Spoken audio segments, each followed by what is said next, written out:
Okay, so hello everyone. This is our part 2 video of cardiovascular system. We had already discussed about anatomy and physiology of heart and pulmonary and systemic circulation. Now moving further, but before starting with it, let's have a quick recap of the previous video.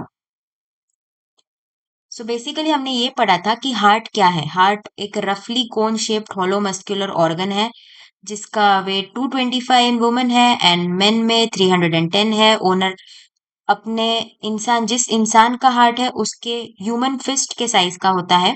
Heart lies in the thoracic cavity, mediastinum, more to the left than the right, and it has a base above and apex below. It possesses the property of autorhythmicity, voluntary control में नहीं है। खुद का contraction, relaxation, systole, diastole, it generates on its own. Exterior भी हम लोग ने पढ़ा था कि heart wall is made up of pericardium, myocardium, endocardium. Pericardium में फाइब्रस पेरिकार्डियम, सीरस पेरिकार्डियम में पैराइटल पेरिकार्डियम, विसरल पेरिकार्डियम, और इन दोनों के बीच में प्रेजेंट होने वाला है सीरस फ्लूइड, जिसे कि हम लोग पेरिकार्डियल फ्लूइड भी बोलते हैं, and which helps in smooth movement between the heart beats. फिर हमने मायोकार्डियम पढ़ा था। मायोकार्डियम में स्ट्राइएशंस है। It is not under the voluntary control.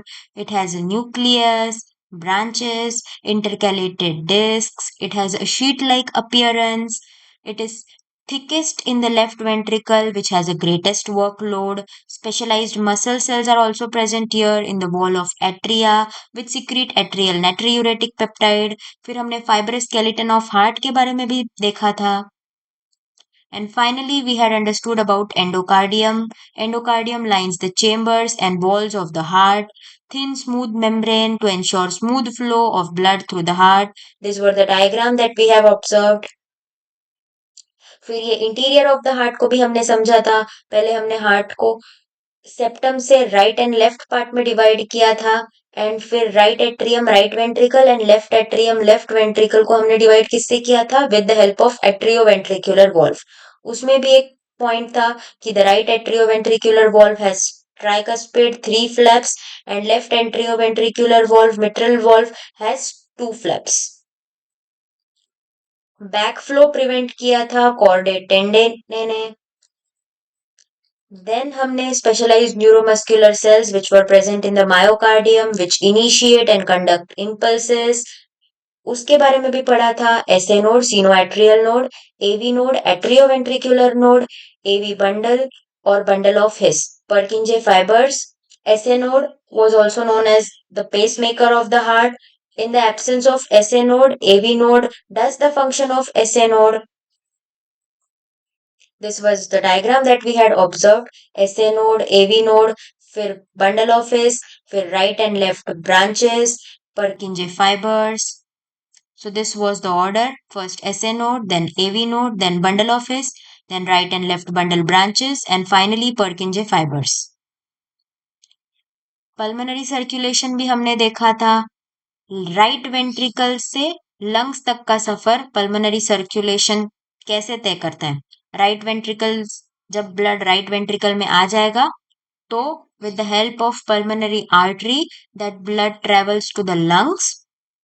Then from there it carries the exchange of carbon dioxide and oxygen. That is, carbon dioxide goes out and oxygen comes in, and again that oxygenated blood with the help of pulmonary vein is brought back into the left atrium. ये था pulmonary circulation. And systemic circulation में क्या था? जो left atrium में oxygen rich blood है वो जाएगा लेफ्ट वेंट्रिकल में, फिर left ventricle with the help of aorta pump it through the various organs. Aorta minor systemic branches में भी डिवाइड हो जाती है एंड अल्टीमेटली वेरियस ऑर्गन्स तक वो पहुंच जाएगा।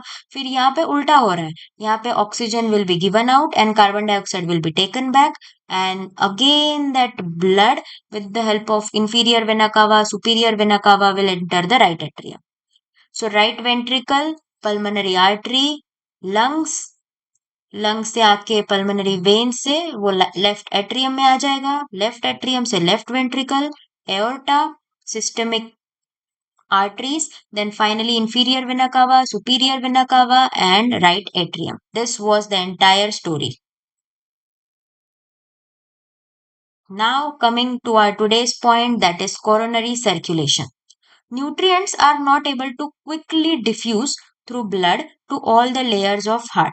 Due to this, myocardium has its own network of blood vessels, that is the coronary circulation or cardiac circulation. Nutrients जो है वो क्विकली डिफ्यूज नहीं हो पाते हैं all the layers of heart में, इसीलिए मायोकार्डियम का खुद का ब्लड वेसल, खुद का कोरोनरी ब्लड सप्लाई है, जिसे कि हम लोग बोलते हैं कोरोनरी सर्कुलेशन और cardiac circulation. Two coronary arteries, left and right, branch from the ascending aorta and supply oxygenated blood to the myocardium. दो coronary arteries, एक left and right, आ जाती है कहाँ से? ascending aorta से, and supply oxygenated blood to the myocardium. After blood passes through the arteries of the coronary circulation, it flows into the capillaries where it delivers oxygen and nutrients to the heart muscle and collects carbon dioxide and waste and then moves into coronary veins. ये वही हमेशा की picture वाली story है हमारी कि arteries में जब जैसे ही ब्लड आ जाता है, it flows into the capillaries, then it delivers oxygen and nutrients to the heart muscle and वहां से वो कार्बन डाइऑक्साइड कलेक्ट करती है and moves into the coronary veins. यहाँ पे एक इंपॉर्टेंट पॉइंट क्या है कि कोरोनरी साइनस क्या होता है? एक ऐसा वेन जिसके अंदर कोई स्मूथ मसल नहीं है, due to which it cannot change its diameter. The deoxygenated blood brought into the coronary sinus empties into the right atrium. Coronary sinus is basically one vein which has no smooth muscle and cannot alter its diameter. And the deoxygenated blood brought into the coronary sinus wala vein, coronary sinus takes that deoxygenated blood and pours it into the right atrium. So this was all about coronary circulation. Basically aorta से दो branches आती है, left and right branch of coronary arteries. फिर ये coronary arteries blood लेके जाती है coronary capillaries में, वो ब्लड एक्सचेंज हो जाता है, oxygen gives out, and then it collects carbon dioxide and waste, and then it moves into the coronary veins. Coronary sinus was a major point, which is a vein with no smooth muscle and it cannot change its diameter. Deoxygenated blood collected in the coronary sinus is poured into the right atrium. This was all about coronary circulation. And now we are starting with a new topic, cardiac cycle. A healthy heart at rest beats 60 to 80 beats per minute. During each heartbeat or cardiac cycle, the heart contracts systole and then relaxes diastole. मतलब contraction को हम लोग systole बोलते हैं and relaxation को हम लोग diastole बोलेंगे.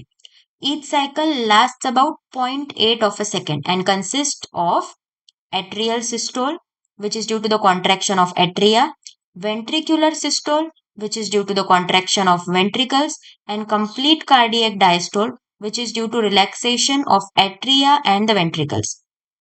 So basically healthy heart है वो 60 to 80 beats per minute करता है and it consists, the cardiac cycle consists of systole, diastole.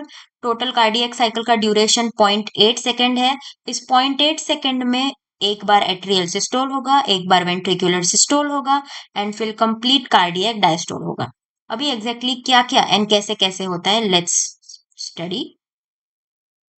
Basically superior vena cava and inferior vena cava transport deoxygenated blood into the right atrium, and at the same time pulmonary veins bring oxygenated blood into the left atrium. ये हमें पता है कि superior vena cava and inferior vena cava carries deoxygenated blood to the right atrium and pulmonary veins bring oxygenated blood into the left atrium. ये दोनों काम simultaneously हो रहे हैं, मतलब हमारे दोनों atrium filled है. The atrioventricular valves open and blood flows to the ventricles. Okay, abhi story start. SA node triggers a wave of contraction that spreads over both atria, emptying the atria and completing ventricular filling. Atrial systole takes place of 0.1 second. So basically, superior vena cava and inferior vena cava से जो deoxygenated blood आ रहा है वो है right atrium में and pulmonary vein से जो oxygenated blood आ रहा है वो लेफ्ट एट्रियम में। Immediately SA node triggers a wave of contraction, atrioventricular valves open and ventricles में वो ब्लड आ जाता है। एट्रिया कॉन्ट्रैक्ट एंड वेंट्रिकल्स में वो ब्लड आ जाएगा। The AV node then triggers an electrical impulse which spreads to the ventricles via AV bundle, bundle branches, and Purkinje fibers. This leads to contraction of both ventricles pumping into the pulmonary artery and aorta respectively. Ventricular systole of 0.3 seconds takes place. अभी ventricles में blood तो आ गया, पर आगे किधर जाएगा? Right ventricle से ब्लड जाएगा पल्मोनरी आर्टरी में towards the lungs and left ventricle से ब्लड जाएगा एओर्टा में टूवर्ड्स द सिस्टमिक सर्कुलेशन। पर ये वेंट्रिकल्स का कॉन्ट्रैक्शन कौन कराएगा? AV node. एवी नोड एक इलेक्ट्रिकल इम्पल्स ट्रेवल करेगा। ये इम्पल्स जाएगा एवी बंडल, फिर bundle branches and finally Purkinje fibres. Purkinje fibres तक जाने के बाद ये due to this the ventricles contract and due to this ventricular systole takes place of 0.3 seconds. After contraction of ventricles, there is complete cardiac diastole, a period of 0.4 seconds when atria and ventricles are relaxed. During this time, the myocardium recovers ready for the next heartbeat. अभी दोनों ने इतना काम किया है तो उनको 0.4 seconds का रिलैक्सेशन पीरियड देते हैं। इस मोमेंट में myocardium recovers ready for the next heartbeat. मतलब कार्डियक साइकिल एकदम सिंपल है। राइट एट्रियम में आया है डीऑक्सीजनेटेड ब्लड, कहाँ से आया है? Superior vena cava and inferior vena cava से। एंड लेफ्ट एट्रियम में आया है ऑक्सीजनेटेड ब्लड, कहाँ से आया है? पल्मोनरी वेन से। अभी एट्रियम दोनों भर गए हैं। अभी हमारा एसए नोड क्या करता है? एक इम्पल्स जनरेट करता है due to which atria contract. Atria contract करेंगे, एट्रियोवेंट्रिकुलर वॉल्व्स ओपन हो जाएंगे and the blood from right atrium deoxygenated blood enters right ventricle and left atrium से deoxygenated blood enters left ventricle. अभी blood है ventricles में। अभी role आता है एवी नोड का। एवी नोड क्या करेगा? AV node triggers an electrical impulse which spread to the ventricles via AV bundle, bundle branches and Purkinje fibers. This leads to contraction of both ventricles. AV node क्या करेगा? Electrical impulse send करेगा AV node, bundle, AV bundle, bundle branches and Purkinje fibers and ultimately ventricles भी contract हो जाएंगे। Right ventricle contract होके pulmonary artery में blood, फिर lungs में एंड लेफ्ट वेंट्रिकल कॉन्ट्रैक्ट होके एओर्टा में and aorta se towards the entire system. After contraction of ventricles, there is a complete cardiac diastole period of 0.4 seconds. Let me show you the diagram once. This is the diagram of atrial systole. Atria are contracting. फिर ये blood आ जाएगा ventricles में. फिर this is the ventricle systole. Ventricles are contracting. Right atrium से वो जा रहा है pulmonary artery में and left atrium से it is going to the aorta. And this is complete cardiac diastole. So atrial systole is for 0.1 second, ventricle systole is for 0.3 seconds, and complete cardiac diastole is for 0.4 seconds. Heart sounds and basics of ECG. Through the stethoscope, the sound of heart can be heard like lub, dub. Lub is fairly loud and is due to closure of atrioventricular valve. जब भी हम लोग stethoscope से heart का sound सुनाई देते हैं तो लब डब ऐसा साउंड आ जाता है। Lub is due to the closure of atrioventricular valve. This tells us the start of ventricular systole. Dub sound is softer and is due to closure of pulmonary and aortic valves. जो lub sound है वो louder है, is due to the closure of atrioventricular valve and dub sound is softer and it is due to the closure of pulmonary and aortic valves. ECG, electrocardiogram. It shows the spread of electrical signals generated by the SA node as it travels through the atria, AV node and ventricles. ECG क्या show करता है? Electrical signals. जब भी वो impulse generate होता है from SA node, then AV node, atria, ventricles, ये पूरा डायग्राम ECG शो करता है। The normal ECG tracing shows 5 waves. 5 waves है ECG में, named as P, Q, R, S and T. अभी ये each letter एक एक segment denote करता है. Like P denotes atrial depolarization, QRS complex denotes ventricular depolarization and T wave represents ventricular repolarization. So starting from P wave. P wave arises when the impulse from SA node sweeps over the atria. SA node से impulse atria में जा रहा है, तो atrial depolarization. Then we will get P wave. फिर QRS complex क्या represent करता है? Very rapid spread of the impulse from AV node through the AV bundle and the Purkinje fibers and the electrical activity of the ventricular muscle. QRS complex represents ventricular depolarization. फिर T wave represent करता है relaxation of the ventricular muscle, that is ventricular repolarisation. अभी आप लोग बोलोगे कि atrial repolarisation तो आया ही नहीं, तो एट्रिया रिलैक्स नहीं करता, एट्रिया रिलैक्स करता है. Atrial repolarization occurs during ventricular contraction and so is not seen because of the larger QRS complex. जो QRS complex है वो large है and atria इसी के बीच रिलैक्स कर लेता है, इसीलिए वो ECG पे नहीं आता. तो ECG के 5 waves P, QRS and T. P denotes atrial depolarization, that is impulse from the SA node which sweeps over the atria. QRS represents the rapid spread of the impulse from AV node, AV bundle, Purkinje fibers, that is ventricular depolarization. And finally, T wave represents ventricular repolarization, that is relaxation of ventricular muscle.